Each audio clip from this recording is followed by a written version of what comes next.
Welcome to the Longest Turn Board Gaming Podcast. This is episode 26, Top 30 Countdown, Part 1. My name is Tyler. Hello, this is Kevin. This is Tyson. Over the next 3 episodes, we're going to do our top 30. We're going to do 10 games per episode. This first episode, Part 1, Countdown, is going to be number 30 through number 21. This was an interesting one to prepare for because normally we're preparing top 5 lists and we're only doing 5. We did 30 and we had to do all of those ahead of time. I love that we have Pub Meeple. That's been super helpful for something like this, but I'm excited to talk about our top 30. Yeah, it was fun to put the list together. It was fun. I mean, we love lists here, right? Yeah. And it's cool to see where everything fell, to see maybe what was just missed the cut too, and then be surprised by that. Yeah. You know, it was kind of a fun exercise for me to put together. I love spreadsheets, which is really just lots of lists next to each other. Right? You are a spreadsheet guy. So, yeah, but with how much we've used Pub Meeple, their ranking system over the last few years with ranking games for Cabin Con and trying to figure out which games we're taking, and then just odds and ends. Hey, what are we playing tonight? Hey, let's do a ranker real quick. And then now our top 30. And I've used it for other stuff. I feel like I should be donating to them. I know, I thought the same thing. Yeah, we should throw them a little bit for sure. They do a great job and it makes it really nice. I know that on social media as well, you see oftentimes people will do their top 9 kind of collage. They have that little feature, and that's fun to see too. So they do, whoever came up with it, I think it was a good little tool for people in the board gaming world to experience, similar to BG Stats. Yeah, I was just going to say that. That guy was, what he did, that app is a gift to the board gaming community. And I think he makes pretty good money off of it too. But yeah, it is the best, in my opinion, to track games. Yep. Right? I used to do it actually on the website on Board Game Geek. Not nearly as easy as it is on BG Stats, right? Plus, there's so much more functionality there. It's pretty cool. BGG has come a long way since I started using BGG. Yeah. It's not great still, but it's at least kind of caught up to kind of future times a little bit. yeah, Well, a little bit. I think it's funny. You Google on BGG sometimes how to do something on BGG. Right. And the examples or the forum that'll come up will have old pictures from old BGG. And it's like, well, this isn't going to be helpful. Right. But as far as content goes, there's no better place than BGG. Oh, absolutely. I mean, it's got everything there. It's just maybe user interface is a little outdated at times. Yeah. But Tyler hit the nail on the head when he said to properly be able to use BGG, you have to Google the stuff for BGG. How do I do this? How do I send her a picture? So if I go to the Google search engine and put BGG and then my question, Yes. then I get the answer I'm looking for because I couldn't find it on BGG. Right. Yeah, that's a little bit of a problem. Yeah. We digress. Yes. So we can all agree BGG is great, but you know what else is great? Our top 30 through 21 games. Countdown. Let's do it. Kevin's going to start. Number 30. All right. Squeaking in at number 30 for me is a deck building game called Legendary, a Marvel deck building game. So if you're a Marvel fan and if you like deck building, I mean, this is, I think, the game to get.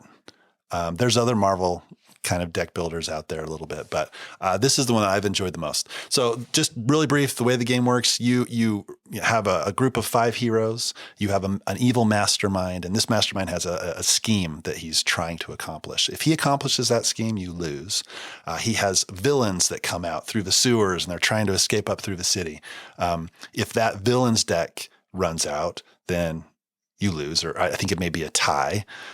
If you successfully defeat the mastermind, there's 4 mastermind cards. If you successfully defeat the mastermind, then you win the game. What's cool is there's a ton of variability. It's a deck builder. You're getting combos together. It's just a great game. I played it a ton with my family. That's my number 30. It sounds a lot like it could be the father of Marvel Champions. Could be. I don't know. I think it's better than Marvel Champions, in my opinion, but I think I've played this one once, and I don't remember it very well. it made an impact on you, huh? Yeah. Yeah, it's not in my top 30.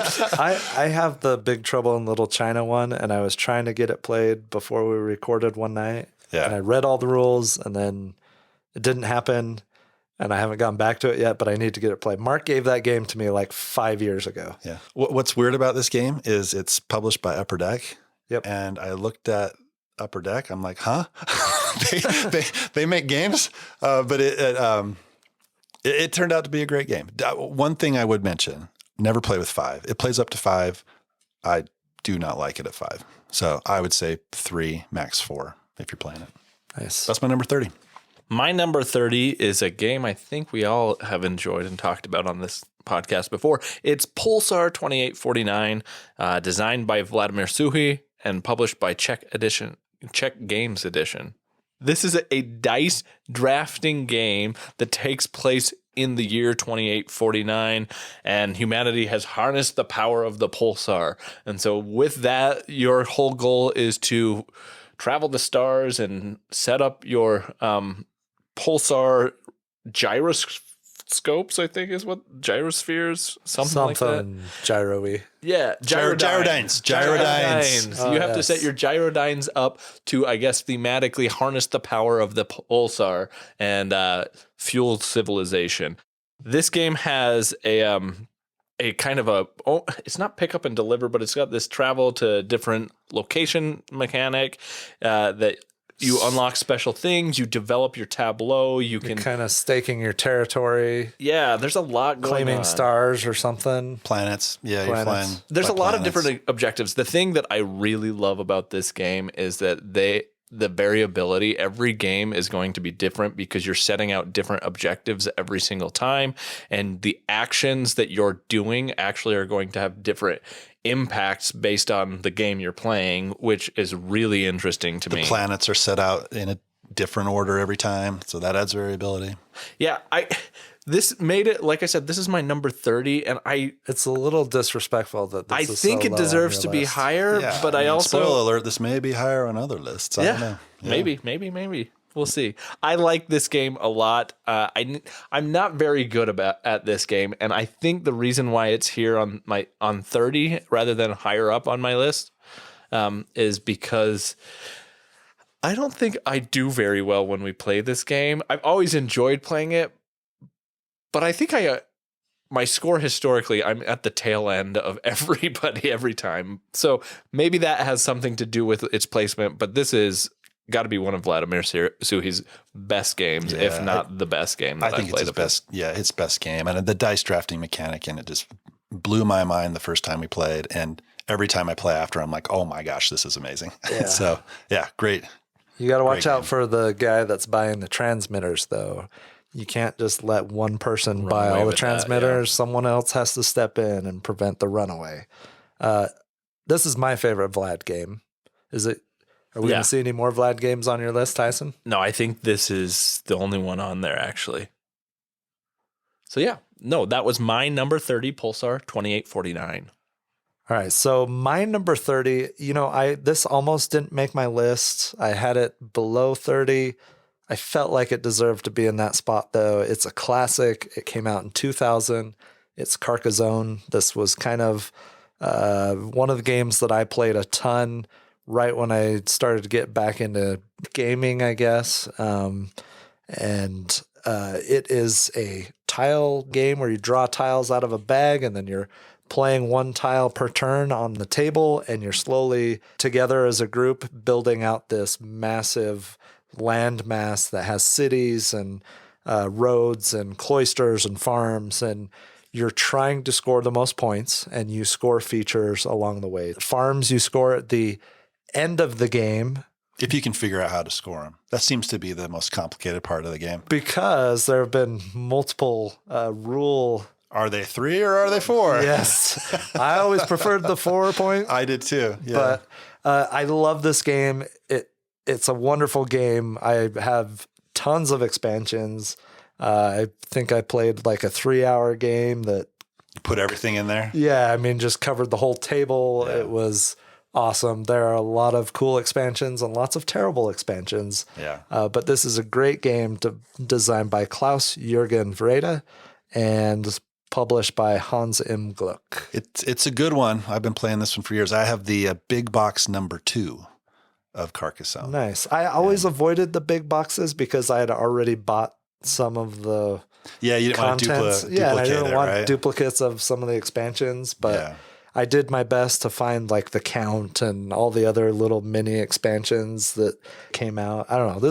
It's a great game, lots of fun. I don't know. I don't think this is actually in the rules, but you got to draw the tile at the end of your turn so that you know what you have to play when it comes around to your turn. House rule? House rule. I don't support that. Are you kidding me? I don't think I've ever played that way. I don't think I have. It slows down the game immensely if you have to wait until your turn to draw a tile. So that's how we've always played it. Carcassonne is awesome. It's a great game. My number 30. It's a good one. My number 29 is a game we've talked about pretty recently on the podcast, and that is the Lord of the Rings, the card game. So this is designed by... I thought I was going to say Journeys in Middle-earth. Journeys in Middle... that one didn't make my list. But this one did. This one's designed by Nate French and published by Fantasy Flight Games. So if you're into games that just beat the snot out of you, then this is the one for you. It is a very difficult game set in the Lord of the Rings environment. It's a card game. It's cooperative. It is very thematic. So when you're playing it, you really feel like you're in Middle-earth, which is cool. Something this game does that maybe Journeys in Middle-earth doesn't quite do. At least we didn't experience it that way.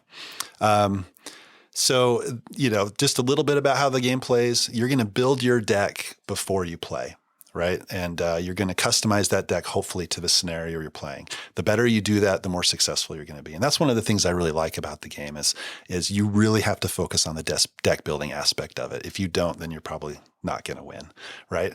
So you have this encounter deck. You're going to flip over cards from the encounter deck. There's nasty things that happen. There's going to be orcs that come. They may not engage you right away. There's this threat area. You have a threat dial. If your threat dial gets to a certain limit, then you're going to die. If you successfully, do what the scenario requires by exploring through these cards, then you're gonna beat the scenario. So every scenario is different. That's one of the reasons why I love it. You play one scenario, it's completely different from the other scenario. That's also a little drawback to the game because it is a lot of upkeep, but the fact that there's so much variability is one of the reasons why I love it. So that's why it's comes in at number 29 for me. The Lord of the Rings. So speaking of a thematic game, Lord of the Rings card game is one of the most thematic games. I would argue that my number 29 is one of the most thematic games. And I'm not even being facetious here. I think The Search for Planet X is a truly thematic game. This is a game, it's a deduction game in which you play as an astronomer who is an academic publishing research papers and trying to discover the location of planet X within our solar system. So there's the hypothesis that there is another planet as a part of our solar system, and your job is that you're trying to locate where it is. And I think the things that you do in this game are truly thematic. This is I love this game. I really enjoy it. And I know that it's not like the most thrilling theme, but to me, like the actions I'm doing are exciting and everything I'm doing is exciting. Tyler got this game for me for Christmas last year, and I'm so glad he did because this has a great solo experience. And I also think that the multiplayer version of this game is really good. And the app's really well done. App is amazingly well done. It like helps expedite the process and keeps the mystery of what you're trying to deduce and ensures that you're not going to accidentally not have your answer at the end because it tracks everything in the background and it's really nice. Like I said, it's this deduction game that does a lot right. It's probably one of my most favorite, if not the favorite deduction games that I've played. So by your reaction, Tyler, this made your top 30, right? No, I forgot this game was an option. It didn't show up in my ranker list. Got it. No, I enjoyed my play of it. I had complaints, and I think we talked about this in a previous episode many, many moons ago. Oh. One of the first 10 episodes, I think. Yeah. Good one. Oh, okay. I almost missed that one. Yeah, that was I did good. miss it. It went right over my head. I enjoyed it. Kevin, you like deduction games, right? Yeah, I mean, I'll play a good social deduction game or just a deduction game, period. Cryptid? Cryptid did not make my top. That was the reaction I was going for. I mean, okay, there we go. Yeah, I mean, if we're talking about that game in particular, I'd rather get a root canal or something. Oh my gosh. I did not enjoy that play, but that's just me. It's not my type of game. So my number 29 is Shadows over Camelot, which came out in 2005. It was published by Days of Wonder and designed by Bruno Cathala and Serge Laget. Laget? I don't know. I always said it Leggett, but that is not right. So this is a 3 to 7 player game where you are a knight of the round table, and you and your fellow knights will go around Camelot protecting, defending it through different mechanisms, some set collection, and different things. And you're also going on quests, like trying to obtain Excalibur, defeat the Black Knight, get the Holy Grail. There's some different things going on this board, but you might have a traitor amongst you. So your turns are really simple. There's some negotiation. My favorite part about this game, and the reason why it is on my list at number 29, is the speculation and the accusations of who's playing less optimally and who might be the traitor. And we've had some amazing games that have just been magical. I mean, would make Merlin proud. But that was a stretch. Not every game has turned out that way, and I think that's why it's not higher on my list, because you can have some duller games of this, but some games are just absolutely amazing. And the game where Ben was the traitor just comes to mind because we were throwing accusations around at everyone else. Nobody was accusing Ben. And he tricked us into letting him get, was it Excalibur's armor or Excalibur? Right. Yeah. My problem with that game was that Ben was sitting right next to me. And I have this rule with games that have any social deduction kind of component to it, that don't take the word of somebody sitting next to you. Like, don't trust them. But you trusted him. I did. I confided in him. And Ben is trustworthy, though. He is, yeah.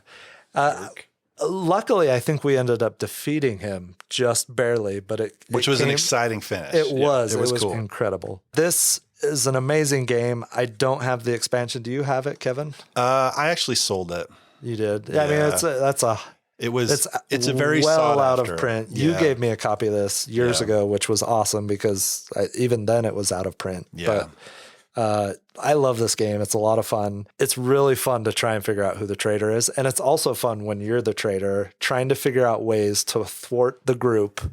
And not be found. Don't be too obvious. Yeah. And even when there isn't a traitor, I mean, there are still times in the game where it gets near to the end where you kind of have to sacrifice yourself at a certain point so that the group can win, right? Similar to Cthulhu Death May Die, there are some opportunities to take one for the team so that you can actually win. We're not going to turn over one of the cards or place a siege engine.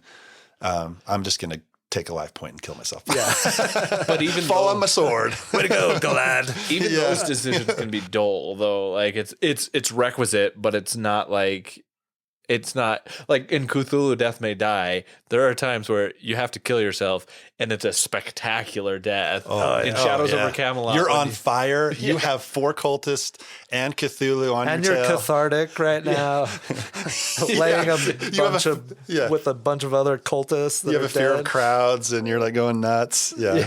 But no, like Shadows over Camelot, if you have to kill yourself, it's just like, okay, well, stabbing myself through the heart. I think it's been a little better than that, but maybe a little bit. I can see what you're saying. I agree that there's a lot to love about this game, but there are some points of it that are not as great. Yeah, and that's why it didn't move up higher in my list. That's my number 29, Shadows over Camelot. All right, my 28 is a game designed by Matt Gertz and published by Rio Grande Games, and this is Concordia Venus. So this is a reprint of Concordia that came out years before in 2013. So this game, everybody has a hand of the same action cards, and you're playing those action cards to do various things. One of the action cards you have in your hand is pick up all of the action cards that you played, and that is a mechanic that I love in games. It's like similar to Century Spice Road, that mechanic. It makes for some interesting decisions. Am I going to play this action card that may not be great because I want one that I've already played, or do I pick up my whole hand of cards, right? Another cool thing about the game is that every card has an action on it, but it also has an end game scoring condition on it as well. So there's a list of cards that you can buy in a card row, and it makes for some very interesting decisions on, do I want to go for that action? Or do I want to set myself up for end game scoring and buy this card that maybe I don't want the action as much, but it has this end game scoring condition on it that's going to benefit me. That's cool. It's got a big board that you play on, and the board is beautiful. It's got a bunch of expansions that switch it up. Some boards play better with smaller player counts. Others play better with larger player counts. You're moving your people and your boats, and you're building houses in different cities, trying to, strategically place yourself where you're going to get these resources that you want to get. It's a great game. It's one of those games that has a really easy rule set. It's super simple to play, super simple to teach, but it has a lot of strategic depth to it. And that's those types of games I just gravitate towards, and I think are a lot of fun. So that's Concordia. This is one that I knew would be on your list. That's not on my list. Well, I knew it wasn't going to be on your list. It's not your favorite. Well, I had a bad first play. Yeah. Because I misunderstood a rule that you explained, and the whole game I thought I was going to get a bunch of points from some of my textiles or some of my goods or something. Right. And I didn't get to score those, and that was kind of deflating. I played again, and I had fun. There's an open market that you can get cards from. Yep, there's a market, and I really liked. The first card is it's free, and then they get progressively more expensive as you get further down. It's one that I've played once with you, Kevin. I own a copy of Vanilla Concordia, and I haven't played it. It's one I want to play more. How many games do you own that we don't know about, Tyson? This is one that my wife bought for me. Nice. Actually, blind. She did her research, was like, oh, this sounds like a fun game. This sounds like something Tyson would like. It's a good one. I haven't played my copy. Yeah, so yours is basic. So Venus adds a few things. It adds team play, which I haven't done before, which seems like it could be cool. And Tyler's giving a thumbs down. You don't want that? No. Every time that it's come up that we might play it at 6 players with team play, I've been kind of like, ugh. Well, you don't like the game much anyway, so I could see why. Yeah, I would go back to this happily and play this more. I'm almost on the same page as Tyler in that when you add team play to a game, it feels like a cheap way to get a higher player count. It feels tacked on. Yes, it definitely feels tacked on most of the time. I don't know if that's the case here. It very well could be. I haven't played it, but I like that it's an option anyway. Yeah, no, so that's cool. If everybody's jonesing to play Concordia and there's 6 players, hey, let's give the team play a chance. But like Cerebria, I've never wanted to play that as a 2v2 team game. It just 2v2v2, right? You can do up to 6, right? I think you can. Yeah, but no, I want to play my own game. But that's how it was designed, though. Yeah, that one actually does sound interesting to me. But I have a blast playing 1v1 in that game. You want all the glory for yourself, don't you? No. No, it's not about that, Kevin. Oh, okay. There's no glory in board games. I mean, come on. Come on. You want the trophy, dang it. Well, that's my 28, Concordia Venus. My number 28 is Tyler was just talking about a game with some social deduction elements to it. This is one of my favorite social deduction games. It's The Resistance, designed by Don Eskridge and published by Indie Board and Cards. I've played this game for years. I've talked about this already on the podcast a number of times. My copy is worn out, and that makes it problematic, but I really like my version of the game. There are multiple different versions of this game to include Avalon and Resistance without the plot thickens cards. This game, I think, was one of my early introductions into social deduction games as well as into board games. And so it's got a special place in my heart. Every time I've played with different groups of people and there's a new player added, people have tended to say the first rule of this game is don't trust Tyson. Whether or not I'm the spy or not, people don't like playing this game with me, so I don't get to play it very much anymore. But I love this game. I love the ability to look somebody in the face and tell them what they want to hear, and that be the thing that they end up trusting because it's the thing they want, and then it ends up being the thing that hurts them. And I love that about this game. It's second guessing everything Tyson's ever told me. Yeah, I was doing the same. It's got so much psychological manipulation, and I went into psychology, which good thing I'm not a therapist because I'm not trying to manipulate people, I promise. But I like that about this game is the ability to have that social component to kind of socially construct the situation to your favor. So Tyler's mentioned he'll never play Race for the Galaxy with me again. Yep. This is a game I'll never play with you, Tyson. I second that. Yeah, I don't know. It may not end well. Well, maybe. I guess I say never, but well, I have played it before, and it is a fun game. We haven't played very many pure social deduction style games. Like obviously we've played Shadows over Camelot, but I don't think we've done very many like Blood on the Clock Tower, but I wasn't part of that. Oh yeah, we played Blood on the Clock Tower. But that's a good. I was deduction. the narrator in that. You were. So I wasn't. You even didn't get to lie to people's faces. No, but you had the yeah. chance to do that a little bit. As the narrator. Yeah. Yeah, but I can't think of any other social deduction games. They're not my favorite to play, so I don't have a whole lot in my collection. But I like them. This one's a great one. Good. That's deal. my number 28, The Resistance.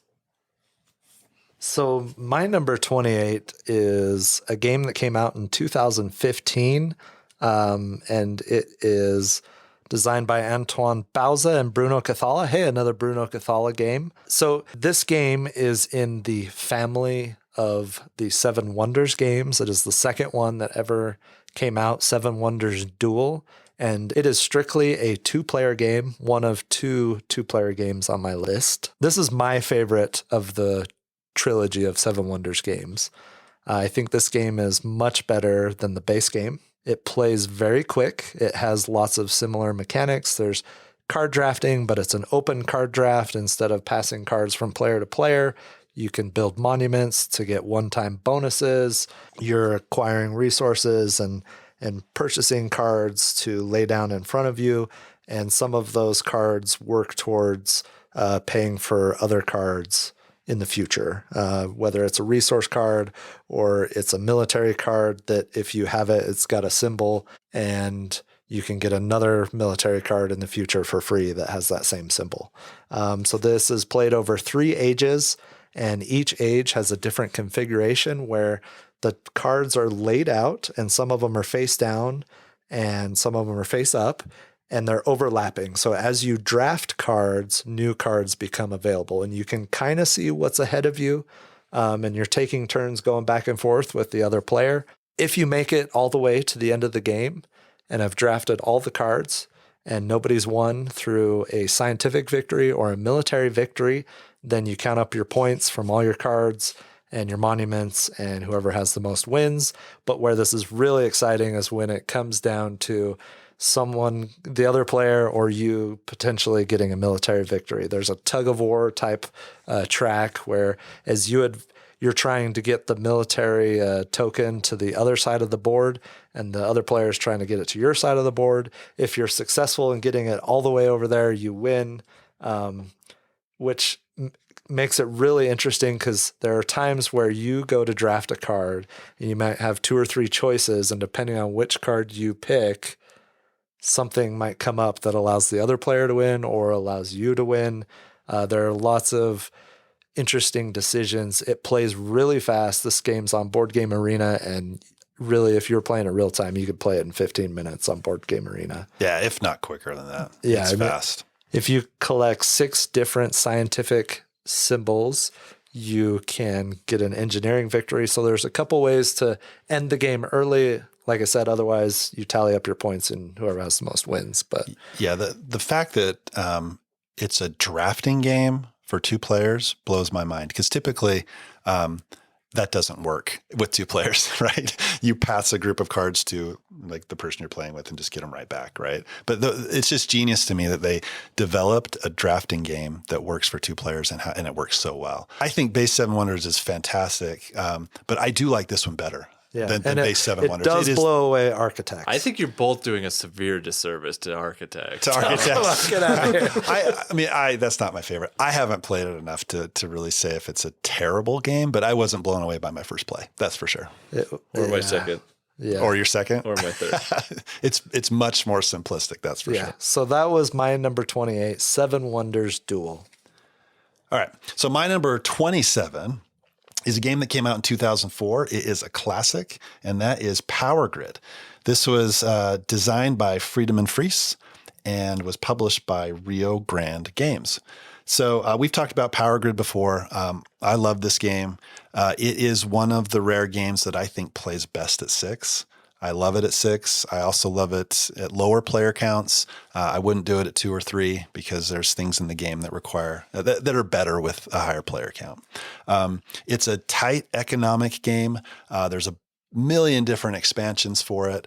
What I think my favorite part of the game is the resource management, right? Because you have the resource track at the bottom. Every map you play is a little bit different with the resources, but as you buy them, they get more expensive. It's supply and demand, right?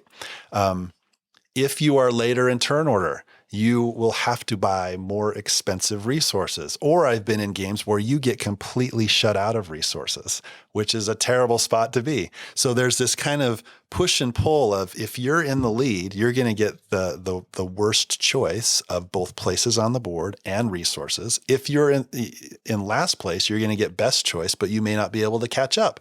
So maybe being in the middle is the best place to be, right? So it has this natural catch-up mechanic in the game.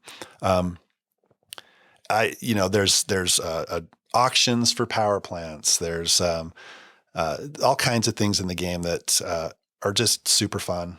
We played it at Origins, big power grid. It was one of my favorite experiences at Origins. It was awesome. It was like playing a pool table size game of power grid, which was really cool. It was really cool. So I've loved this game forever. It's one of the first games that I bought getting back into board gaming, and that is Power Grid, my number 27. My number 27 is one that's very familiar to us. We reviewed this one in episode 5. It's Railways of the World. We've talked about this multiple times since episode 5 as well. This game's on BGA. It's a great one to experience and get opportunity with. It plays well at different player counts, depending on the maps you have, and there's a lot of different maps in it. I like this game. I'm not going to go into this one in depth, given the fact that we've talked about it a lot. The one thing I will say is that it's 27. I like this game a lot. The reason I think it's at 27 is I've played it a lot. And so because I've played it a lot, I wonder if I'm just more excited about other games right now. And that's where it felt. I feel okay with it being at 27, but I also think that this game is a very good game that may deserve more a better place than 27 on this list.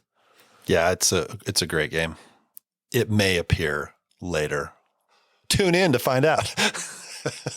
That's my number 27, Railways of the World. All right, so my number 27 is at number 27 because it does not get a lot of love in this group and doesn't get played very often. So I think it's fallen a little bit. This is the cattle trade in the Midwest, 19th century classic, Great Western Trail, which came out in 2016, designed by Alexander Pfister. You're calling it a classic, huh? Dude, I mean, it's 8 years old. It's a classic at this point. Classic in board game years, yeah. Yeah. So in this game, you're constantly, it's a set collection, deck building game. Rondel, where you kind of move at your own pace towards Kansas City. When you get there, you try to sell off and transport your cattle as far as you can.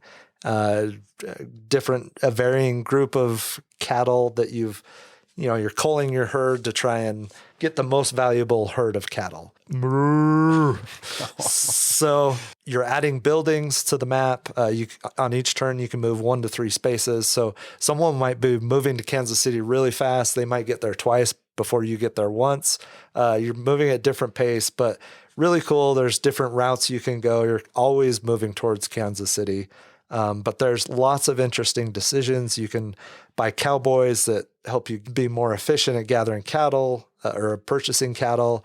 Engineers let you go further on the track, and then builders let you add more valuable buildings to the track, which also slow down other players' travel to Kansas City, which is an interesting aspect of the game. I just feel like this game does a really good job of making me feel like I'm a ranch hand that is in charge of a bunch of cattle. I love the deck building aspect of it, and I just think there's a lot to explore here that maybe this group should give it more of an opportunity. I've played this game 3 times, and every time I've played this game, it's made me angry.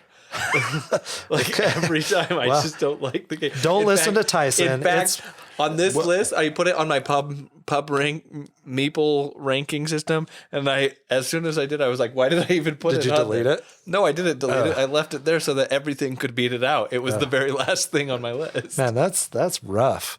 I really enjoy this game. The masses really enjoy this game. I know that this is a me issue. I don't follow the mass. I don't always either. I mean, right. Just look at my movie critiques. Yeah, this is true. Yeah, number 27, Great Western Trail, a beautiful Pfister game, which has new versions that I'm not going to be buying because they'll never get played because of this group. I have no comments on this game. Moving on to number 26. Whatever, Kevin. My number 26 is a game designed by Antoine Bauza. It came out in 2010, and that is Seven Wonders. We have referenced this game already. Seven Wonders, it's not the first drafting game. I think it was the first drafting game that really made card drafting popular, right? It's the simultaneous draft, right, that makes it awesome. Yeah, that's one of the things I love about the game. It plays up to 7, but the time to play the game does not change depending on the player count because everybody is drafting simultaneously. It has a bunch of expansions that have come out, my favorite being the first expansion, Leaders. I don't think I'd play without it. And I think introducing it to new players with the expansion isn't that big of a deal. It doesn't add a whole lot extra, but it adds a whole lot of new strategic depth to it. So you start out with a hand of cards. You draft one of those cards, you pass it around the table. Similar to Seven Wonders Duel, there are different types of cards. There's some that just give you victory points. There's some that you're trying to do set collection. And if you get a certain number of them, you get points. If you get different of the scientific cards, you get points. There's these yellow cards that give you bonuses or make it cheaper to buy resources from your neighbors. There's just resource cards that allow you to build, get cards out in front of you.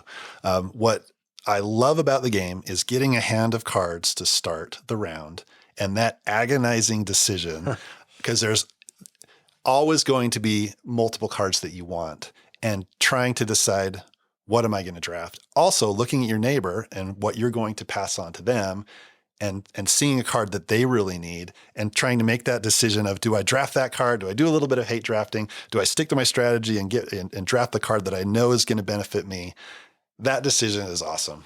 I love it. It's similar to like Blood Rage drafting, right? Yeah, sure. It's the same exact draft almost. Yeah, it's very similar. You don't want somebody to run away with the Loki strategy on Blood Rage, for example. Right. You don't want to give them that card.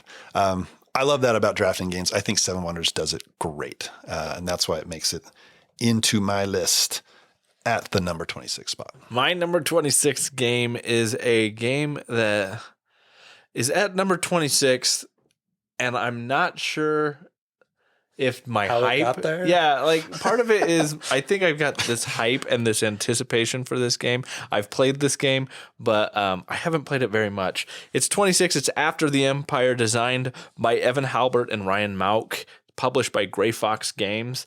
Essentially what this game is it's a worker placement game with a resource management component, and to me, I feel like this is a tower defense game, but it's a competitive tower defense game.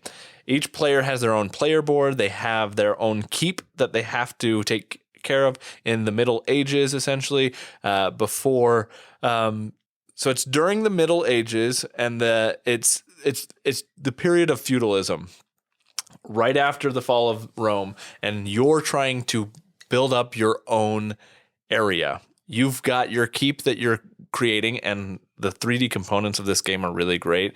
And you start with wooden components or wooden structure, and then you increase it to like stone buildings, and you can upgrade your buildings and you can do different things. There's a lot of really interesting things about this game that I like. You can see what's going to happen. Similar to like Spirit Island, you can see the invaders that are going to be coming in the next round or two. So you're seeing what's about to happen, and you got all these different invading forces that are going to come try and take your land from you, and you've got to defend against them. They could be coming from the north, the west, the east, or the south, and you can see where they're coming from. So you're building up your fortifications in those areas, but there's also some random elements that come into play. So you have to equally be protecting your walls in different areas to make sure that you're going to survive and they don't get in and destroy everything that you've worked for. I like this game a lot. I think that there's a lot of potential for it. I'm excited because I haven't gotten my copy yet, and I just heard that they're finalizing the fulfillment of this Kickstarter, so I should be getting my copy here within the next month or so, I'm hoping, and I'm looking forward to playing this more. I'm making a note. Tyson owns this game. Owns After the Empire. There we go. Got it. Oh, good. Now you'll remember. Yeah. You played this on your work trip, right? I did. Yeah. I remember you talking about this one. Yeah. Minnesota. Indeed. And I played it with my friend Ken, and he's got a lot of interesting games that I hadn't played before. And so he introduced me to a lot of different games. This was one of the ones that just really stood out to me. That's my number 26, After the Empire. My number 26 is a 2018 Spiel des Jahres winner, Azul, designed by Michael Kiesling. This is one of two super abstract games on my top 30 list. Each round, a number of tiles of different colors are put out randomly on discs in the middle of the table. On your turn, you draft a tile from one of those discs, and whatever colors you don't take, they go to a center pile, and then you take the tile that you drafted and add it to your player board. And you fill in rows of 1, 2, 5.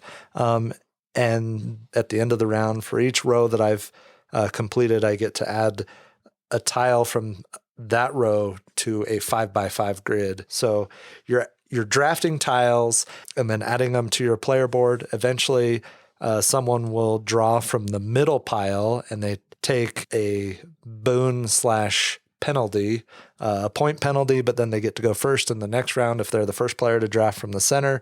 When you draft a color, let's say I draft a red tile. If there's 3 red tiles on a disc, I take all of that color. And the same goes for the center. If you draft from the center all of the black tile, you take all the black tiles. So sometimes that works in your favor. Sometimes it can burn you, because when you are forced to draft tiles that you cannot put in your rows, you have to put them in your penalty row, and those count for negative points for that round.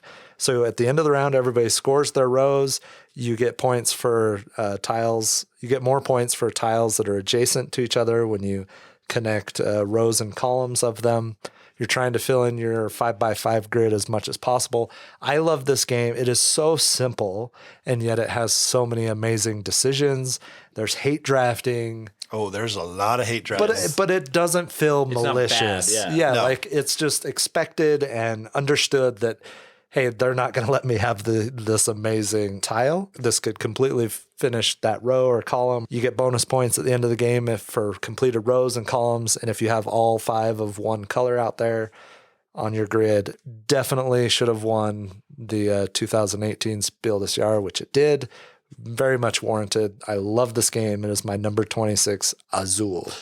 The hate drafting specifically, I think is the only game that I've experienced hate drafting where I can't help but feel like commend somebody on hate drafting against me. Like it's a commendable act that I was like, yep. Yeah, well played. Good job. That was what you were supposed to do. I got stuck with 8 black tiles that I couldn't use. Yeah, nice.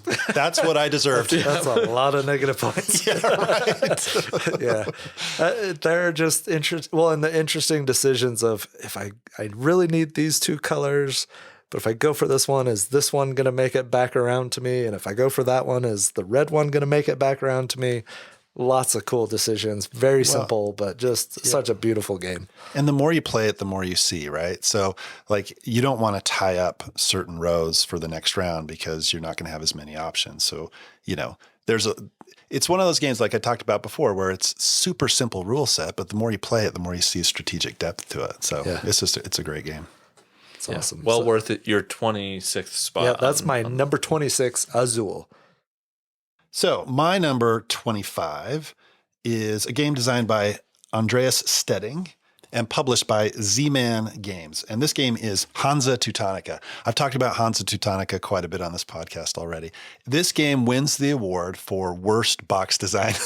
It has just a terribly ugly box cover, which at this point, it's probably one of my favorite box covers because it is so ugly. It was also a pretty lame big box. Oh, yeah. That's another thing I was going to mention. They came out with I'm air quoting here, big box edition, which is pretty cool because they re-released all the maps that had been released before. What they didn't do, and I wish they would have, is maybe made the bits a little bit more deluxe for a big box edition. And maybe put it in a bigger box because everything's jammed in there pretty good. You did get a score pad, though. Yeah, I had all the content before. My box was pretty crushed, and it's a game that I was fortunate enough to get for free, so I wasn't complaining about the crushed box. But I wanted to get a new version that maybe didn't have a crushed box, and I was a little underwhelmed by the new version. But the way this game plays is you're trying to control offices, and the game ends when somebody gets 20 points or a certain number of offices are completed or there's these dinner plates that you can't put out onto the board, right? You're trying to control offices. You're claiming routes between offices. There's a little bit of take that in the game when you're bumping people off of spaces, but when you get bumped off of a space, you get a bonus. When you're bumping people off of a space, you get a penalty. So it's very interactive. It's just a really fun game. It's been on one of my favorite games for years. I won't go into exactly how it plays, but it's well deserving of my number 25 spot, and that's Hansa Teutonica. It's a good game. I like it. You don't like it? No, I do. You like it? I like it. It didn't make my top 30, but I am happy that they did a big box because it was out of print, and now I can own the game. Right. I've had really good plays of this game, and I've had really miserable plays. It's one that I like. I've only played it a couple times, and I don't really know how I played. Like one of them, I won the game, and I was like, wait, how did I win this game? Like I won because nobody was paying attention to me. I was playing with both of you, and like it was my first game, so I think the two of you were not really paying attention to me, and then I was like, oh, well, I make this huge connection and I just scored a bunch of stuff and it was fun, but I need to play it more to know how I ultimately. Yeah. In that game, you scored 60 freaking points and Kevin was at 45 and I was at 36. Like you didn't just win. You blew us away. Right. Because I was completely ignored. That was the thing that's a problem. See, that's what I'm saying. That's a problem in this game. And it sounds like we didn't pay attention to you. Maybe because you're the new guy. We wanted you to have a good experience. No, you guys it's already been apparent from this episode that you guys ignore me in my games sometimes. So that's my 25, Hansa Teutonica. So my number 25 is a game that we've talked a lot about. It was our feature review in episode 13. It's a game designed by Xavier Georget and published by Quind Games. It's Carnegie. I have a hard time saying it that way because we said Carnegie for so long. I've said Carnegie my whole life. I've said it. Said Carnegie that. Hall. Yep. Yeah, exactly. Before this game, it was never Carnegie. You know what? It's Carnegie. Okay. I think. We're probably not, but we can go with that. Yeah. This is a game about the life of Andrew Carnegie, whatever we're saying, and his philanthropic, I don't know how to even dealings. Yeah, it's his after building his steel empire, right? Yeah. Right. He's amassed his wealth. Now he's this major philanthropist. This kind of highlights that kind of life cycle of his, and you're building up your own business, building steel, whatever, and then you're going about and basically donating everything at towards the end of the game to score lots of points. I'm not going to explain the game. If you want to know in detail what this game is about, go listen to episode 13. This is a great game. The fact that it's on BGA is a great opportunity for us to get to play it a lot. I like this game a lot. I think I like this game less than either Kevin or Tyler. I'm a little surprised it's even on your top 30 with how much shade you've thrown at it in recent episodes. There's been no shade. I've said consistently that this is a good game. I like it a lot, but it's not like I'm not as enthusiastic about the game as either. Multi-dimensional masterpiece. Wow. I'm expecting this to be your number one now after that comment. It didn't make my top 30, so I mean, I like it. What? Yeah, I mean, Was it not in your ranking list? I gotta check here, but that surprises me. Where did it fall? Yeah, that surprises me. It made Tyson's list and not your list. I'm a little surprised, but yeah, I gotta check to see where it fell. But yeah, it's not. That surprises me. It surprises me too. Yeah, I'm surprised on both accounts. That it made your list and that it didn't make it. Wow, it dropped away. It was number 59. Holy cow! That's like down in. Oh, we play a lot of games. Dominion land for me. I mean, okay. Here we go. All right. I think this is a great game that you can play a lot of, that there's a lot to explore and go back to. I don't think it's nearly as replayable or variable. It's replayable, but it's not as variable as it seems to be. I think that you guys will argue against that. I disagree, but we can move on. But like, I don't think, and that's why I think it's right here on the list and not higher up for me. I like this game a lot. I like the choices. I love the production of this game. I think it's one of the finest Ian O'Toole art with all the components. It's one of the finest productions out there. The Kickstarter version is pretty crazy. Yeah, it's awesome. How nice it is, for sure. Have you opened yours yet, Tyler? No. We played Kevin's copy and all this praise and you haven't even opened your copy yet. We have to always play new games here and try and talk about them. So if you're looking for an in-shrink version of this game. No, I'm keeping it. I just haven't found occasion to get it out yet. So yeah, it's a great game. I mean, it's 59 on my list apparently. I'm not quite sure how it dropped that far. Yeah, because it's a great game. It really is. Yeah, but I don't know if it's top 30 for me though. This is a game that I love playing on BGA and on the table. Yeah. I like it more on the table. Like I do too. When I opened up my copy and we played for the review, and it was a completely different experience for me on the table. And part of it was the amazing production value. But I just think, I mean, games are better in person. That's just the way it is, I think.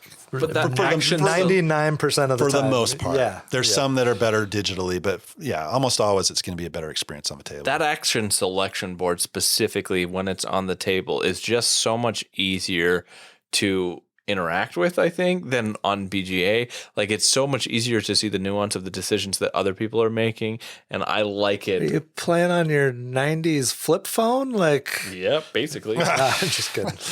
Well, another thing is you're taking turns right after each other when you're playing in person. Like on BGA, it's like, oh, a day later, No. Oh, okay, that's right. That's what I was going to do. That common problem with all digital games, but yes. So that's my number 25, Carnegie. My number 25 is Res Arcana, and this is a game that came out in 2019, designed by Thomas Lehman. It's the only game of Mr. Lehman's that's on my top 30 list. I'm pretty sure it's not the only one for Kevin. That's a travesty. But I love this game. It's fallen. I think your comment, Tyson, earlier about Railways of the World and how it's kind of fallen because of how many times you've played it. I think that's kind of how I feel about Res Arcana. I've played this so much on Board Game Arena that it's dulled a little for me, but it's still an amazing game. It's still my number 25. You get to pick between two mages, each have different abilities. You have those abilities to use each round. You have 8 cards to start out the game, whether those were randomly selected or if you draft, which is the much better way to play it. And then you draw 3 cards and you're trying to use your resources to put those cards in front of you so that you can use their actions. You're buying monuments, places of power, trying to accumulate the most points as fast as possible. Once somebody gets to 10 points, whoever has the most points wins at the end of the round. I love games where players finish the rounds at different times and you have to pass at different times. This is one of those games. Just really cool synergies and different strategies to try and apply with different combinations of really beautifully well illustrated cards and really thought out. They're very unique from card to card. I mean, there's a little copies here and there where it changes the color slightly, but very unique abilities on cards. And some cards have more than one ability that you can use. Really tight game. 8 cards that you're playing with. You start out in your deck. You're drawing 1 each round. You have the ability to draw more in other ways, but that's your deck. And when I first played this game, I'm like, what? Yeah. I have 8 cards for the entire game. Yeah. And I draw 1 card. Like, this can't work. There's no way. But it works. And it's one of those games where your first couple turns or first couple rounds, your turns are fairly short and quick. And then as you're adding more cards to your tableau space in front of you or whatever, you start being able to do 10 and 12 and 13 different actions. You get your engine going and it's awesome. It feels really good until somebody crazy plays the Philosopher's Stone and buys 5 monuments and wins the game. There are some cool strategies in this game. It's a lot of fun. We've had really epic finishes with it. It's just a great game. It's a great drafting game, and it's a great engine building game. And like you both said, the fact that it is 8 cards is a feat. It's incredible. Amazing. Like it's hard to wrap your head around how cool that is that it can do that. I realized that this is one that for whatever reason didn't get entered into my Pub Maple ranking. So this didn't even get on there. I don't think this would have made my top 30 still, but this is a really good game. Yeah, I think Tom Lehman, in my mind, is the king of engine builders, right? Most of his games have some form of engine building in them. He just does that so well. And he's been kind of perfecting that through the years. And I think it's just an amazing version of it. And I'm kind of in the minority, I think, as far as the draft goes. I love the draft. That's my preferred way to play. But I don't mind just getting a set of 8 cards and then figuring out what to do with those cards. Yeah, and that's the way to play with new players. So I still play that way a lot. But yeah, I agree. It's still really fun trying to figure out what do I do with these 8. It's like and you get to see the 8 cards before you shuffle them and and draw your 3. The last game we did that though, where it was a brand new game and that we didn't do the draft. I ended up with a bunch of garbage cards that didn't work together, and I finally got a way to get the engine rolling in the last round, and I got up to like 7 points, and Kevin had like 14 or something, and I was like, that's great. Yeah. I mean, you can get a really bad draw, that's for sure. But when you get a hand of cards, you're like, I don't know what I'm going to do with this. And then you figure out what to do with it. It's like, whoa, that was cool.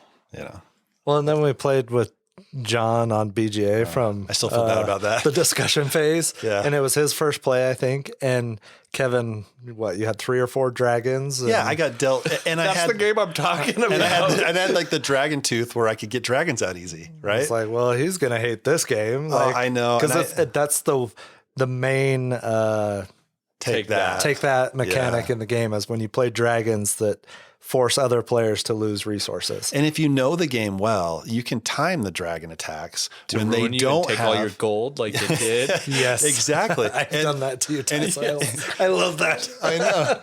But when you played enough, you can recognize that. And it's really easy on BGA just to scroll through and say, okay, they don't have any life, which is the green resource. They're going to be forced to get rid of 4 of their resources, which they need to use for a place of power. Yeah. Like you play it enough and you recognize those things. So John, if you're listening, I hope you'd play a game with us again because that may not have been the best. Probably a bad first exposure. Yeah, to best that experience game. Yeah. for you there. But So anyway, that was my number 25, Res Arcana. so my number 24 is Race for the Galaxy. So this was designed by Tom Lehman. It was published by Rio Grande Games. So this in my mind is one of the best engine builders out there. It's a card game. You are building a tableau in front of you, and you're trying to build cards that are going to work off of each other and build an engine. So there's cards that produce goods. There's cards that consume goods. There's military cards where you can conquer, planets via military, or you can do it peacefully to get them out in front of you. But the whole game is you're trying to get an engine built. You're trying to get a tableau of, I believe, 8 cards in front of you. Whoever does that first, it signals the end of the game, and you count up points. Or there's a shared resource pool, and you're trying to get, or a shared victory point pool, and you're trying to get victory points through trading goods. And as soon as that victory point pool is gone, then the game ends. So it's very much a race. You're trying to get cards out as quickly as possible, or you're trying to race to get this victory point pool gone, and then you count up the points at the end of the game. Whoever has the most points wins. This game is, I've been playing it for years. I have hundreds of plays on the app version. I've played it physically as well, but most of my plays are on the app. It's one of the first apps that I really played a lot of, and it just does it really well. It is unforgiving for new players if you're playing against players that have experience. If you're playing against Kevin. Well, yeah. If anybody who has experience and knows the cards, you're going to benefit if you know what cards are in the deck, right? You know what was great about that experience? I got to play against Kevin, and he destroyed me. And then Dan and Spencer, who we met at Origins, came over and wanted to play that. And I got to play it again and got destroyed again. I was terrible at that game. And it was back-to-back experiences. That was rough. It's unforgiving for new players. But if you get over that barrier of entry, and a lot of people complain about the iconography on the cards. What's good about this series of games is the iconography is similar across all the games. So if you've played another game in the race series, it's not going to be that hard to pick it up. But if you're brand new, it's a little bit much to figure out what all those icons mean, because there's not a lot of text to describe, especially in race, what those icons are on the cards. But if you get over that initial barrier of entry, you figure out the cards. I mean, it's a really satisfying experience if you can get that engine going and hopefully win. Suddenly, I'll never know. and I'm okay with that. Yeah, it's fine. It's fine. It's not for everybody, but it is well deserving of my number 24 spot. That's Race for the Galaxy. My number 24 is a game that we just talked about in our Halloween episode recently. It's Arkham Horror, the living card game. Again, because we've just recently talked about it, I'm not going to go into depth, but I think that this is one of the best narrative games out there. And it has a great solo experience, and it's a great game to just play and kind of hone your deck and kind of custom build your decks and create a system that works. It's a phenomenal game. I love the evocative storytelling that goes on in this game, and I love the it pulls me in. Like everything about this game, I'm in it, and I feel like I'm in the Arkham world, in the Lovecraft kind of world, and I love that about this game. Yeah, I've talked about it before as well. It's I've only played it one time.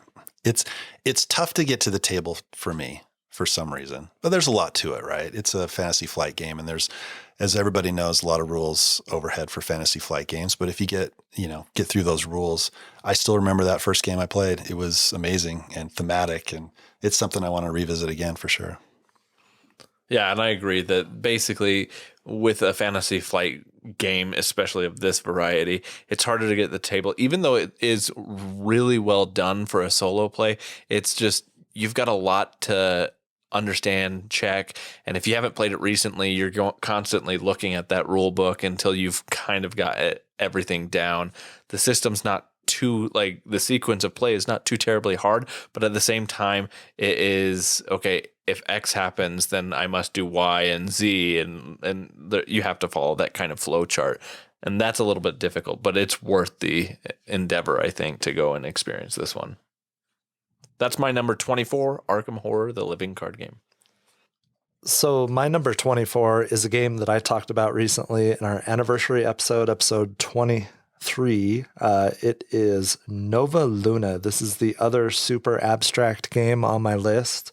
It came out in 2019 and was designed by Uwe Rosenberg and Corne von Morsel. It is a tile drafting game where you're playing tiles of different colors adjacent to each other, trying to link them together and score them based on their color requirements that are on each tile. You're adding these tiles in front of you, and if you play a tile that has a circle with 4 red dots on it, and you play it adjacent to a red tile that's connected to 3 other red tiles, you fulfill those 4 red dots.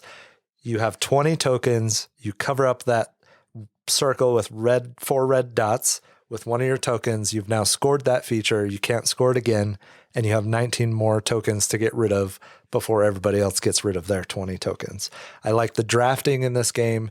Each tile has a number value associated with it, so tiles that are more rewarding or have more opportunities to score or are easier to score cost up to a value of 7, which if I draft that tile, I'm now going to go around the circle 7 spaces, and whoever is furthest back it's their turn next. So you might take lesser value tiles that allow you to take multiple tiles in a row before it's someone else's turn. I love the strategy in this game, much like I love Azul. It's very simple rule set, very easy. Theme is something about a new moon. I mean, I really pasted on there. Yeah, who cares? I love this game, though. It's been one of my favorite games of 2022. Tobin taught us this game at Origins. Ben was there playing with us. It was a lot of fun, and it's on BGA and Alpha. I absolutely love it. I've talked already too much about it, but it is my number 24, Nova Luna. This is one of those games that when you don't have the components in front of you, this is a completely abstract game, and it sounds like the weirdest, most boring thing if you can't see what's on the table and what's going on. But if you play this game, it is so like it's the strategies that unfold, the way it plays, it's just well worth the experience. And I think I've said this before. I didn't read the rules. Nobody taught me this game. I jumped right in and just started messing around. And it's a simple game that you can get without even having any real instruction. And it's like, oh, that's what that happens. And it's really cool. I've probably played this game close to 50 times since I realized that it was in alpha on Board Game Arena. I play with my buddy Jason or Squai on our Discord channel. We have a game constantly going, and as soon as one finishes, we start another one, and it's been like that for weeks. And I love this game. I don't know. That's a good one. It's a good one. I've had it for years. Well, since it came out, I didn't play it until Origins. Had you played it before? I played it one time. Yeah, before that, and I liked it my first play, but it just didn't grab me enough to get me to play it again at that time until Tobin came around and we played it at Origins. Yeah, so it's been fun to get it back out and play again. I liked it enough that as I said in our anniversary episode, I ordered it from Germany and got my copy that way. So Good game. Yep. 24, Nova Luna. All right, my 23 is a game designed by David Kickerell. I don't know if I pronounced that wrong, I'm sure. But it's published by Lucky Duck Games, and this is Chronicles of Crime. So Chronicles of Crime, you are trying to solve a mystery. The cool thing about this game, I think it's one of the best uses of an app in any game that I've played. So the way that it works is there are QR codes on all of the cards in the game, and you are going to scan that QR code depending on the situation. So there's certain items that you'll find, you're searching locations. The searching part of the game is pretty cool too, because you have whatever device you're using to play the game on. You'll find a location and then you can search that location. I have these like 3D glasses that we put on my phone. You look through those glasses and then you physically look around the room and you call out things that you see in the room. And then people are finding those items that you call out on these cards. Then you go to certain locations and you scan the QR code, go to that location. There's people at that location. You can interview those people by scanning the QR code again. You can ask them about certain items that you found at a crime scene, and they'll respond if they know something about that item. So you're piecing together as you're going around to these different locations what happened, and you're trying to solve the crime. Eventually, you'll get to the end. You'll be asked a number of questions to see how well you did. I've done pretty good on some of them. I've done horrible on others, but it's always a fun experience, especially when you get it right. Even if you get it wrong, it's a cool experience. Yeah. And it's brought us back for multiple. There's multiple expansions that have come out. I don't have all of them at this point, but the ones we've played have been pretty cool.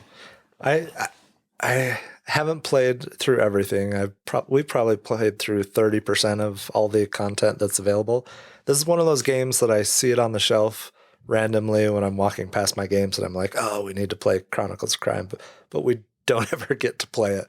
I do love that this is a game where if one person is kind of controlling the cards at a card table or whatever, your game table, everybody else can kind of be sitting on the couch and lazily playing, I guess. I like it because it's easy to get non-gamers to sit down and play with you. And they can be as involved in it as much as they want, or they can just be having kind of side conversations. It's a great game to get people involved in, different way to play some games than they're probably used to.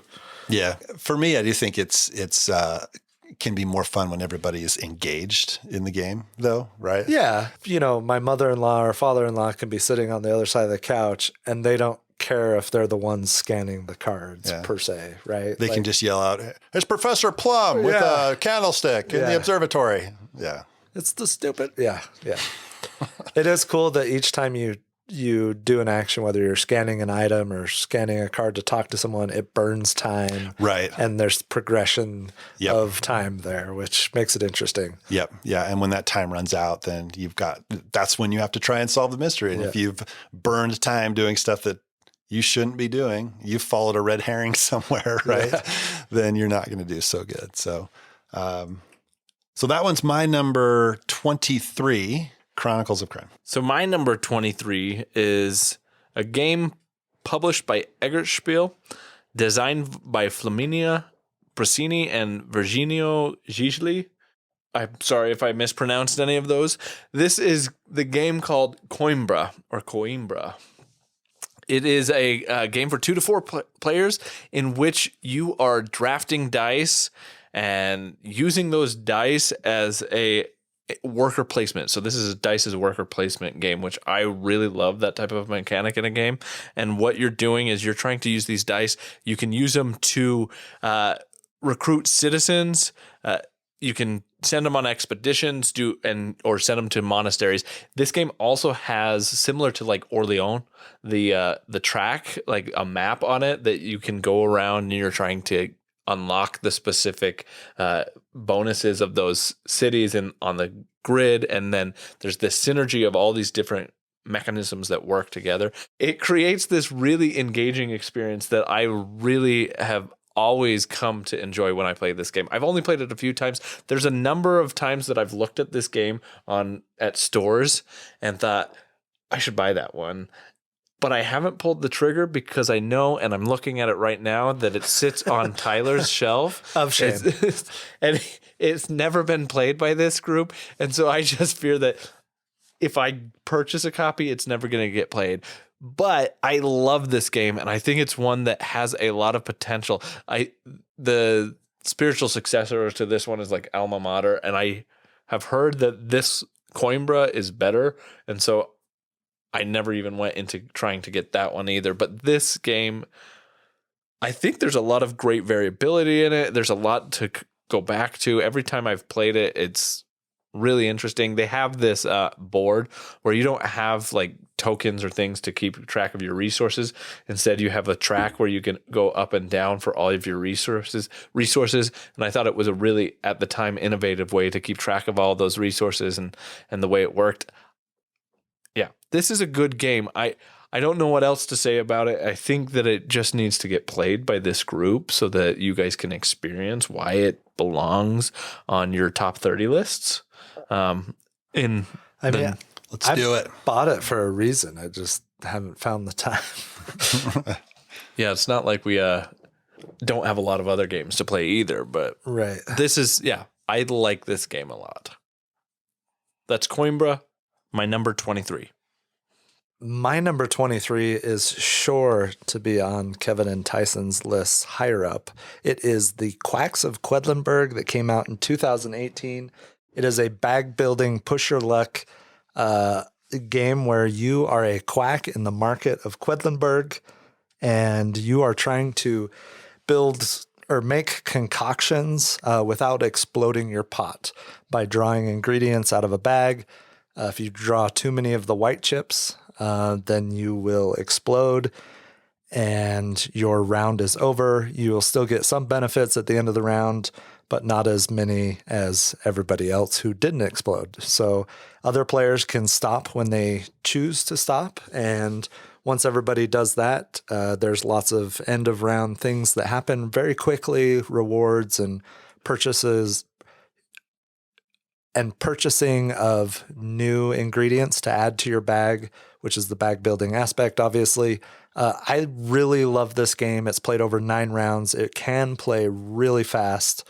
Each color ingredient has up to 6 different abilities that are, you select one at random usually before the game starts for that color. And so it just mixes up the different aspect of the bag that you're trying to build. I love this game. I really enjoy it. I've talked about it before on the podcast.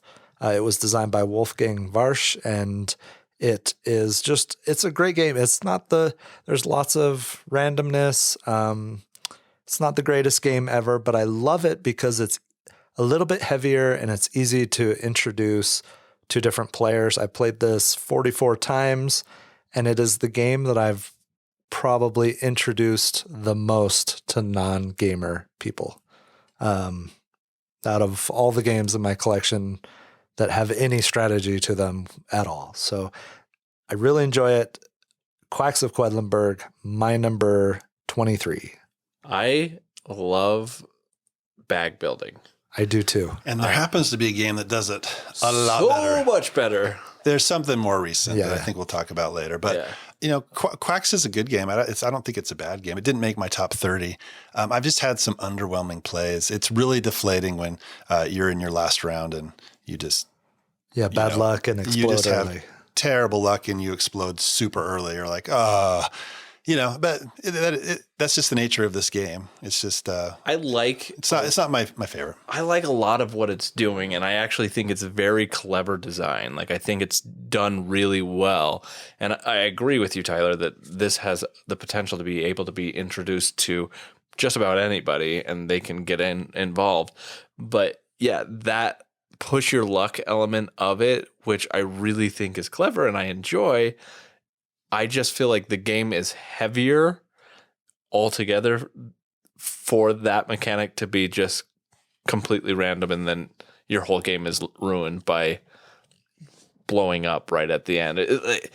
Which it happens, but I mean, like I said, I played 44 times. It's happened probably a handful of times to me, really brutally, and that stinks. I think it's, but I've had so many other plays that are extremely fun. I get what, I think it's it is brutal if that designed, happens like I said, round. but to me, it's just, it gives the illusion of having control that doesn't actually exist. And when the curtain is pulled back and you realize you don't have any control over any of what you thought, it's like, oh, well, that was not as exciting as it could have been. But it can also be the exact opposite, where you're pushing your luck and you get just the right things.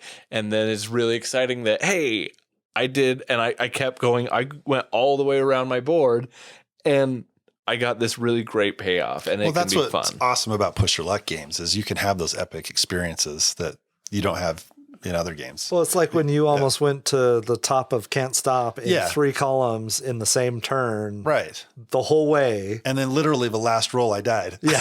But it was one of those like stand-up moments that was awesome. So this game, Quacks, I think, offers that experience for sure. And when it does work out, it is pretty cool. The other counter I have to it, it's not like you're playing a 2 or 3 hour game. No. You're playing a 35, 45 minute game. And if the last round stinks and you get a bad draw, I mean, it happens, but it's not a 2 or 3 hour investment to do that, get to that point. Yeah, that is true. Yeah. So that's my number 23, Quacks of Quedlinburg. It is clearly not on Tyson's or Kevin's lists. Spoiler alert, my number 1. Yeah, whatever.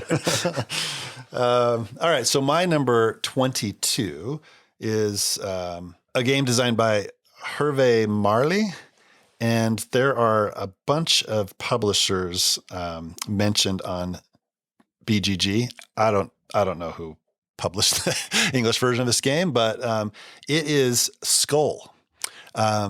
This is the best bluffing game that I have played. It is super simple to play. Everybody has 4, we're going to call them coasters because that's exactly what they look like. 3 of those coasters have a flower and 1 coaster has a skull. To start the round, everybody will place one of these coasters face down. Then the person who is starting the round has a choice. They either bid a number of, they bid from 1 to however many coasters have been placed, how many they think they can flip over before flipping over a skull, or they place a coaster on top of the one that they've already played. Then the decision goes to the person to the left. They have the same decision. Either they stop and start a bidding round, how many they think they can flip over, or they place another coaster. If somebody bids, they flip over. If you're successful in flipping over these coasters without flipping over a skull, then you win 1 round. If you win 2 rounds, then you win the game. So the game can be over really quick, or the game can go on for, 30, 45 minutes until everybody either you're the last one standing or somebody flips over too, right? What I love about this game is trying to get in other people's heads. That's really what the game is. Trying to figure out what other people are doing, trying to trick people. If you play a skull in front of you and you bid, but you bid not high enough where you're going to win the bid, but somebody else wins the bid, flips over your stack, and they flip over a skull. It's just the game's all about getting in other people's heads, and that's what I love about it. I've played this game. It's one of my most played games. It's a great game for my family. We play this game over FaceTime with my brother-in-law. It works out really well. Well deserved of my number 22 spot. You said that this was you said this was the best bluffing game for you. And I think that this is definitely one of the best bluffing games around. It is interesting to me at how lean of a design this is. Like, there is no fat on this design. This is like just purely a bluffing game, and it is really tight and really well done. And it makes it so simple and clever that it's fun to play with.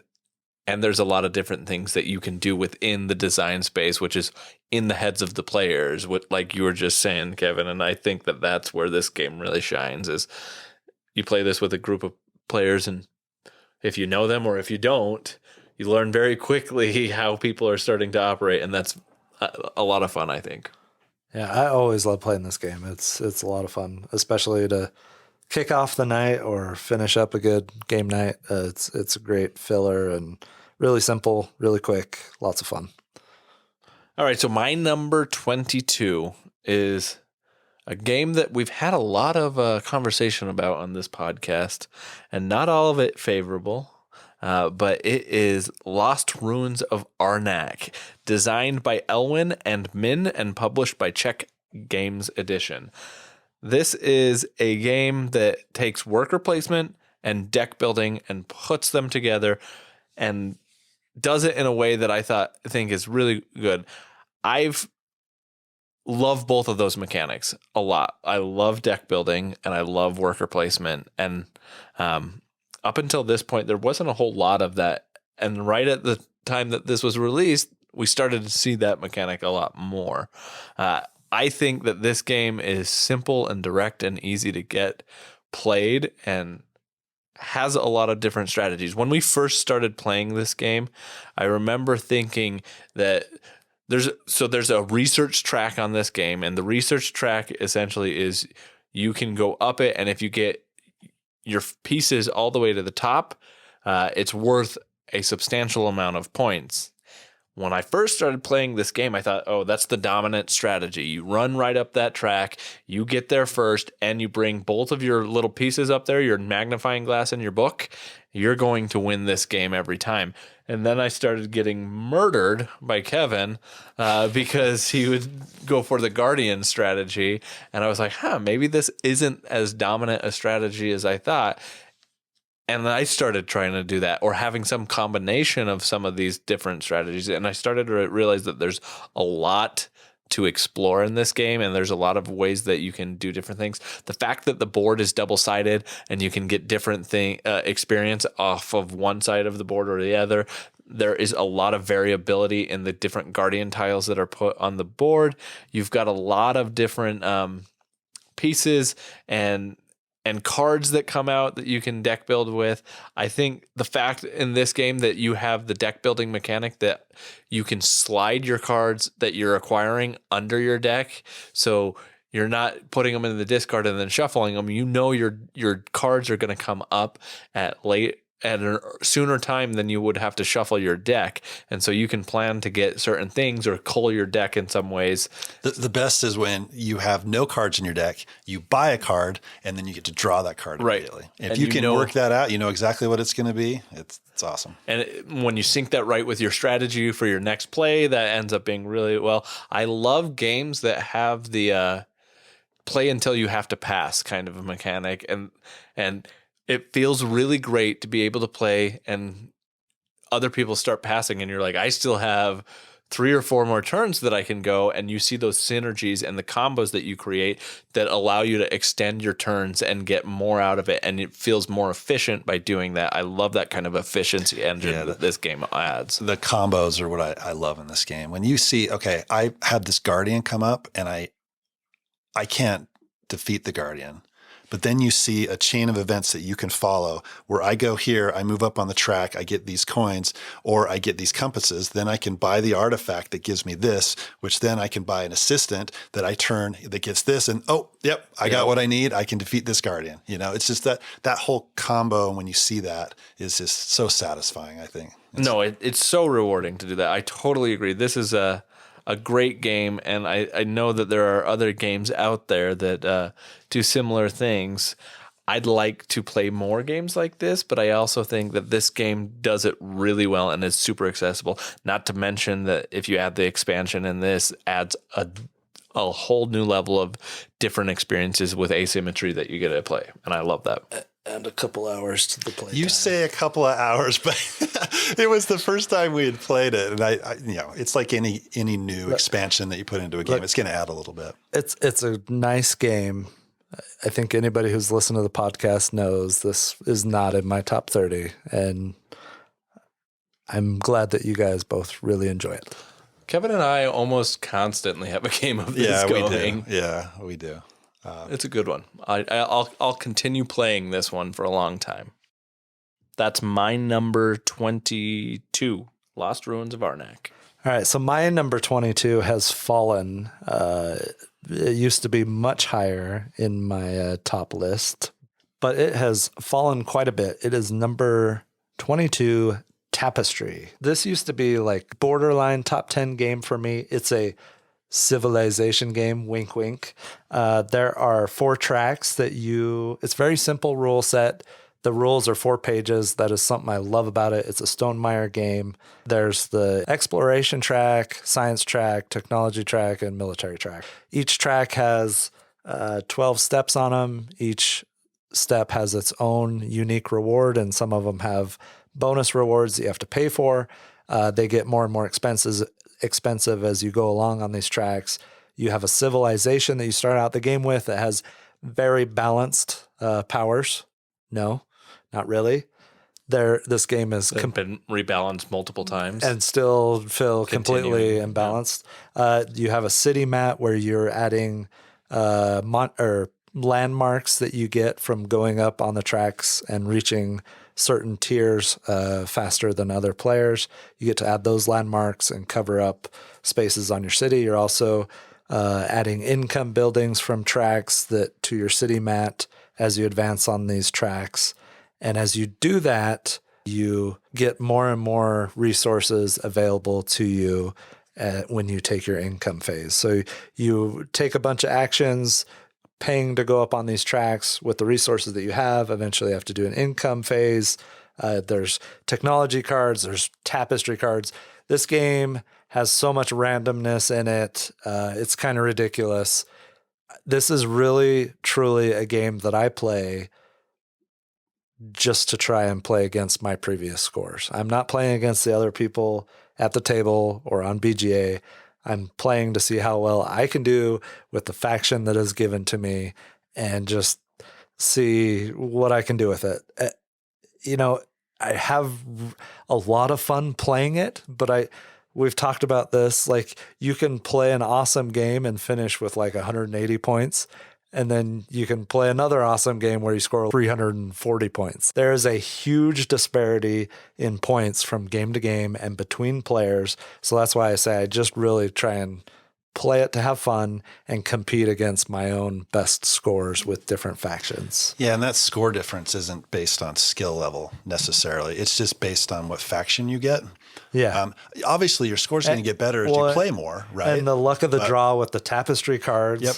You can get a tapestry card that might give you 1 or 2 resources during your income phase, or you can get one that lets you copy someone going up the track, or you choose every time they go up that track during that era, which is extremely powerful. Yeah, or you can get additional civilization cards, right? Which some of those you get can give you nothing. Yes. And then some of them can give you a ton of points. Like, I've had games where I've gotten 4 different civilization mats, right?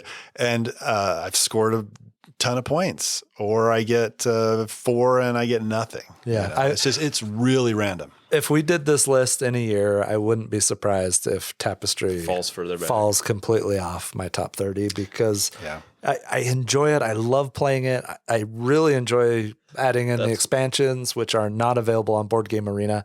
But it just, the imbalance and the randomness of the card draws, it's a very simple rule set to play this game, but I don't know. It's fallen.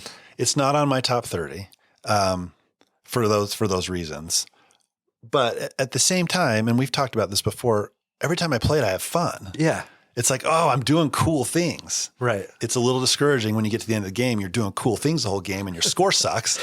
But I still have a good time playing it. It's just, not quite at the top 30 level. Yeah, it doesn't feel like the most competitive of games. Like when I'm playing it, like you're saying, Tyler, I agree. I'm not necessarily playing the people at the table or on BGA. I'm playing myself. The one time, and we've talked about this before, the one time that I really felt like it was this competition was when I came back and scored 100 points, and it ended up within a point difference of me and Kevin. And I felt like that was super exciting, and it felt like it was this competition, and it was just how we had done the this was early on in when we were playing it, so I felt like, oh, maybe this was I used this faction efficiently, and I used it to the way it was supposed to play against this other faction, and that's how it was balanced. But it is so rare in this game to be able to come within that close of a point difference. It's rare to come in within like 40 points of everybody at the table. Like, which is interesting. I love this game. Recently, I just bought Tapestry dice, so I'm adding more stuff to this. I want to add more stuff because it's the expansions are really fun. I wish that we could play more of the arts and architecture expansion, which adds the whole different track, because that adds a new level of exploration in this game.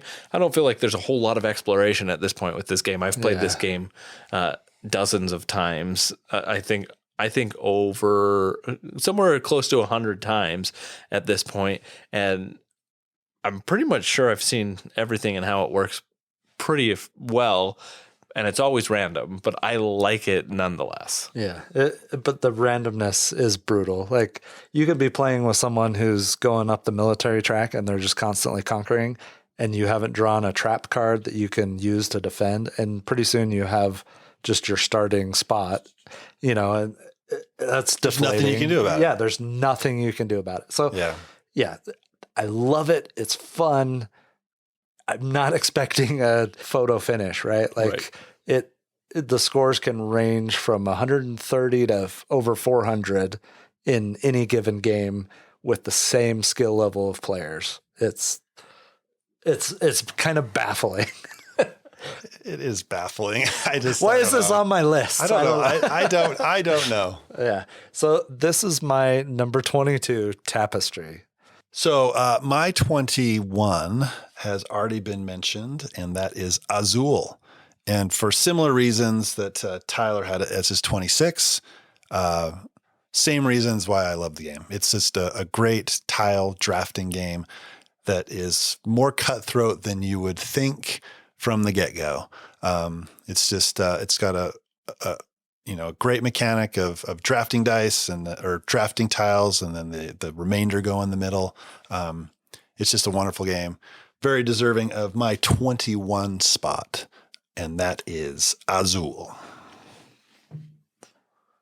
So my number 21, to round this all out, my top one of this group is a game that came out in 2017, published by Greater Than Games, and designed by R. Eric Roos. It is Spirit Island.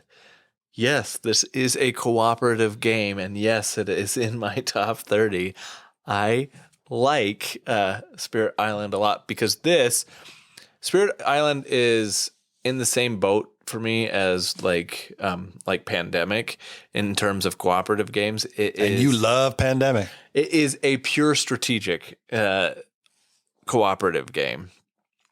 And oftentimes I don't love the pure strategic style of cooperative games because I feel like they're glorified solo games. You could play them solo and get the same experience out of playing them with multiple people.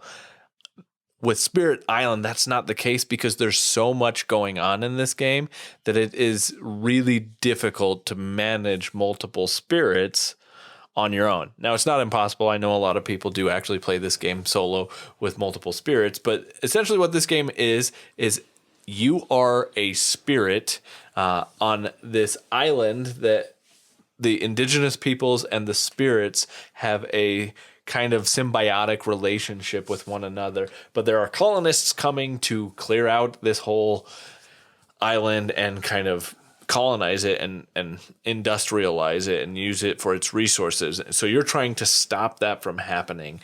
Each player plays out a unique spirit with really cool different names.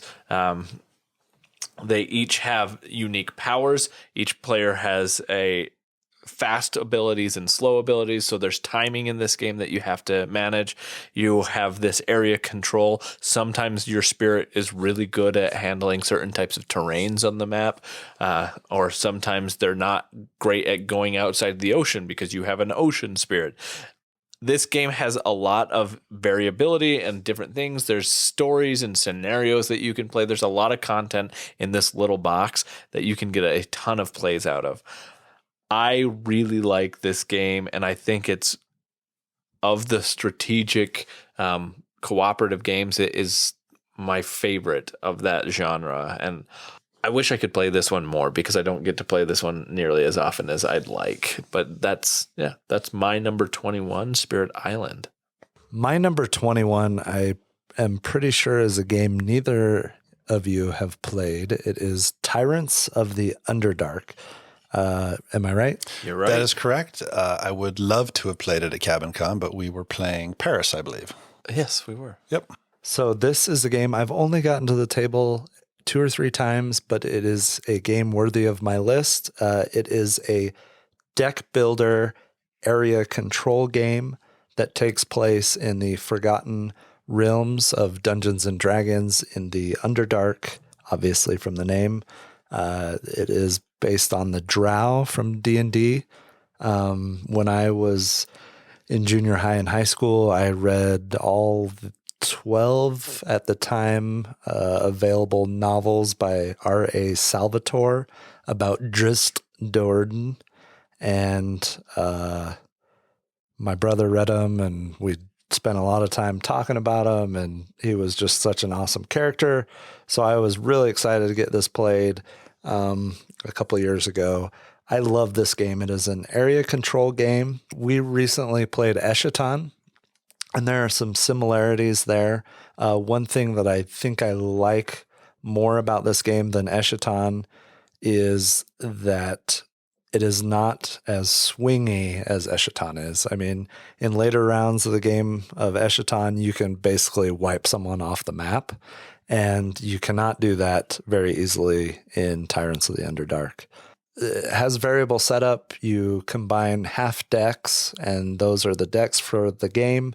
So some of the half decks are the Drow, the Dragons, Elemental, and Demons. There's some expansion ones. But basically, there's an open market. You're acquiring different cards. It's a deck builder. And there's 2 basic resources. There's influence and power. And influence is how you buy new cards from the market.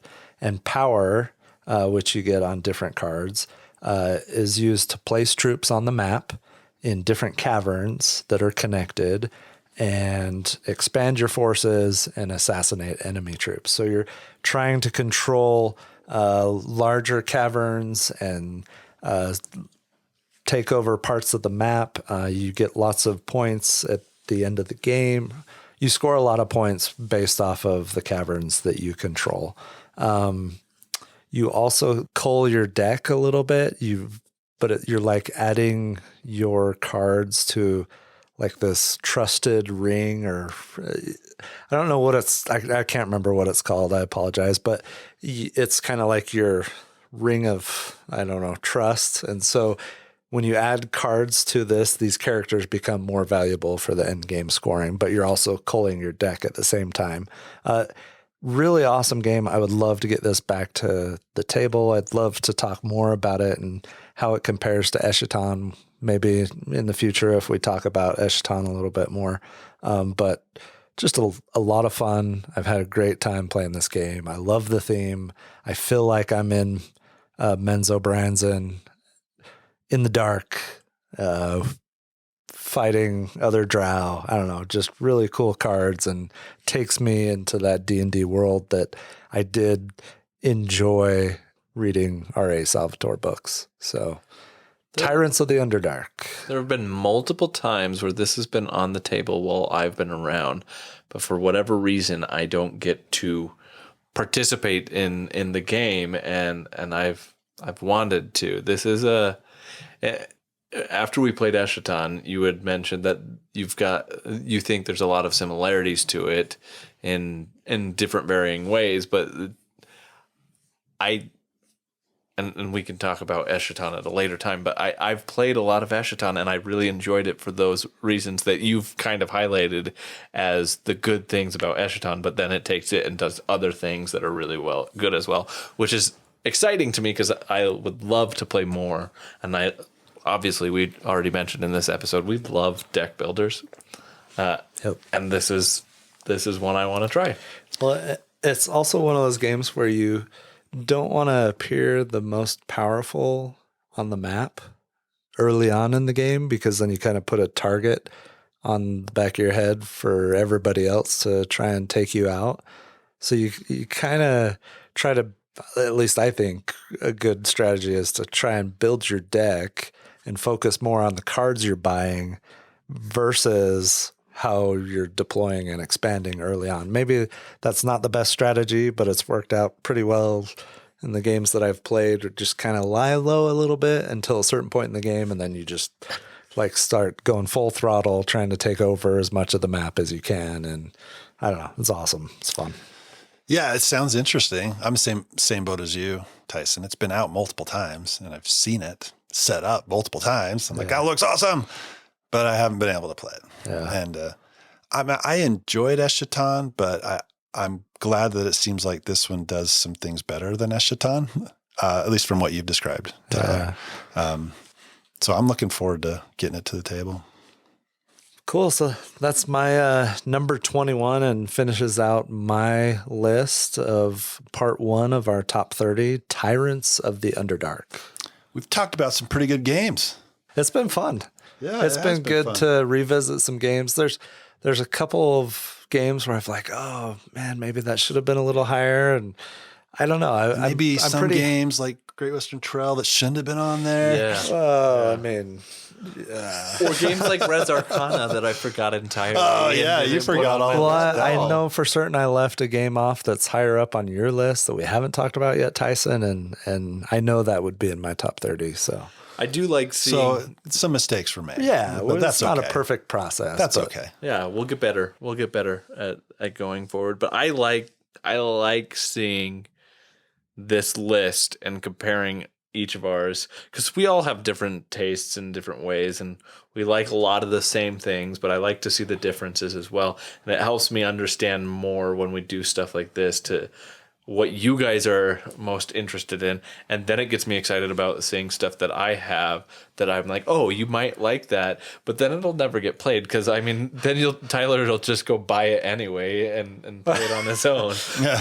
I can promise you that I will never go buy Sidereal Conference or what's the other, Adrenaline or Tainted Grail until I've played your copy. Right.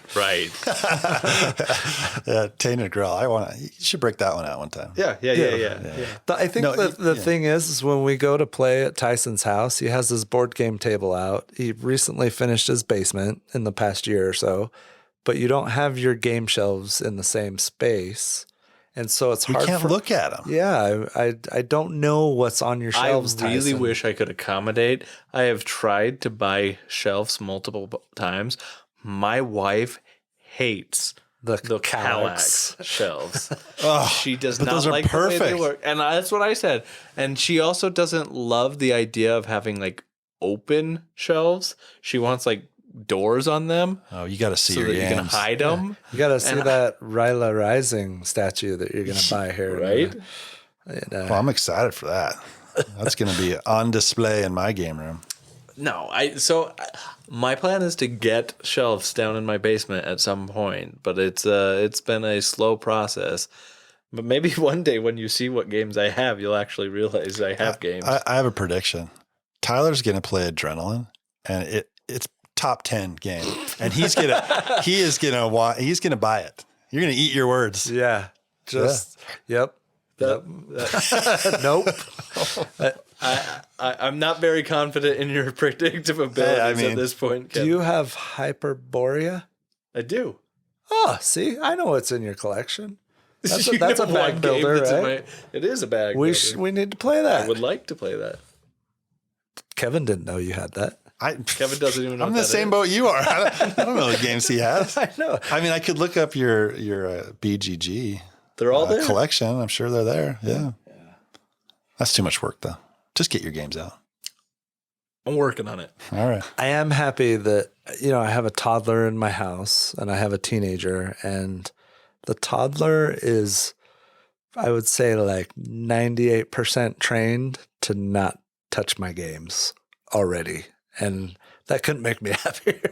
Like, that's awesome. So I have plenty of Kallax shelves out and I'm not worried about my games. That's been another one of my wife's concerns, is that she's worried that my kids, my oldest is 5, and then I've got a 3-year-old and a 1-year-old, and she's worried that somehow she'll be held responsible if they destroy some of the games.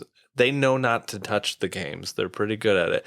Though my 1-year-old does sleep in the same room as the games, but he's in a crib, so he can't get out. So it's fine for now. This sounds dangerous. I got to get it out there pretty soon because we got to make a transition here in a little while. Yeah. Well, we know that this episode has been longer than usual.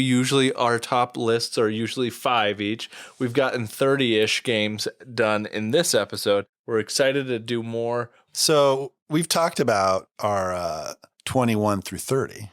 So next episode, we'll talk about our 11 through 20 games of all time. So tune in for the second of 3 of our top 30. Thanks for listening to this episode of the Longest Turn Board Gaming Podcast. If you enjoyed this episode and you want more Longest Turn in your life, please check us out on Instagram. Also, be sure to check us out on Board Game Geek, where you can join our guild, Guild 3947, and check out our blog, where we post all our show notes and occasionally post more detailed reviews. If that's not enough for you, we have a Discord server. If you want to play a game with us on Board Game Arena, join our Board Game Arena group, The Longest Turn. Until next time, thanks for listening. Tot ziens. Goodbye. See you later.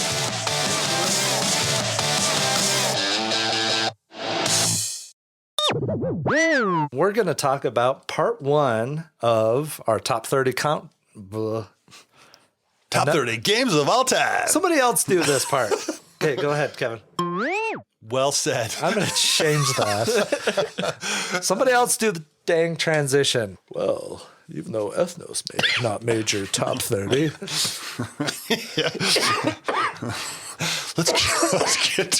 Let's get to some other great games. This is a Dryce draft cream. Yep. Well said. Thank you. Yeah.